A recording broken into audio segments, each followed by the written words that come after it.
Hi, I'm an old guy and I do maths. We're looking at an inequality and we have to solve this for x. We have to figure out where x cubed is greater than 4x. Now, there are a number of ways in which this can be done. If you're very good at graphing, as in you could graph this thing precisely, you could do the following. And I don't pretend that I can accurately. So there is a rough representation of x cubed, and here is an equally rough representation of 4x. So that's y equals 4x there, that's y equals x cubed there.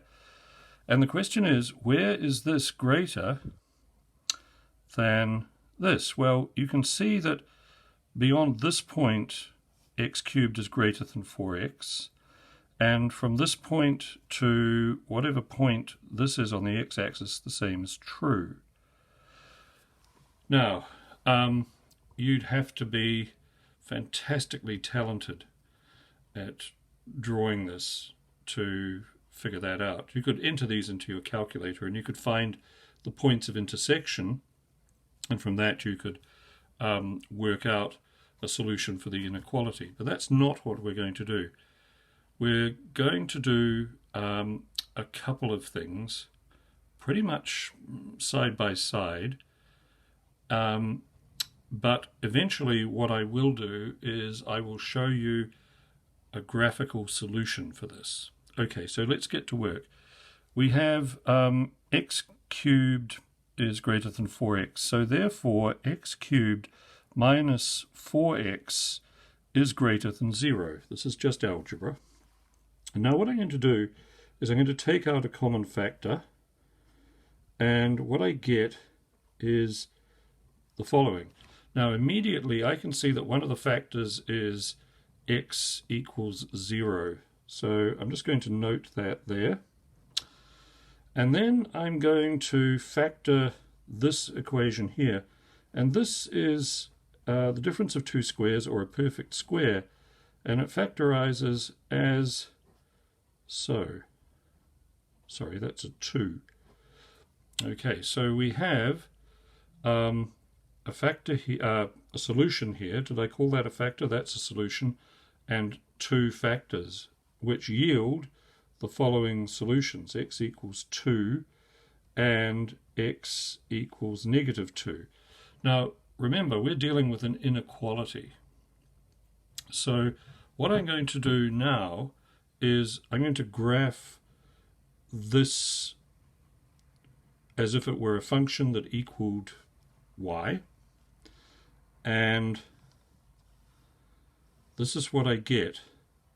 So I get negative 2, positive 2, and 0 as points of intersection on the x-axis. So if I draw the graph of the function that I essentially created, what I get is this. Now, that's passing through 0 there.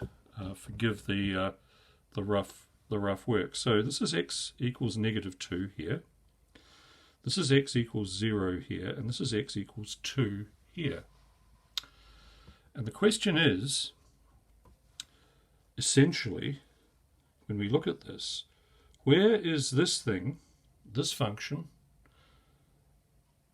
which is another way of writing this, where is this function greater than 0? And it is greater than 0 when x is greater than 2. You can see that there on the graph.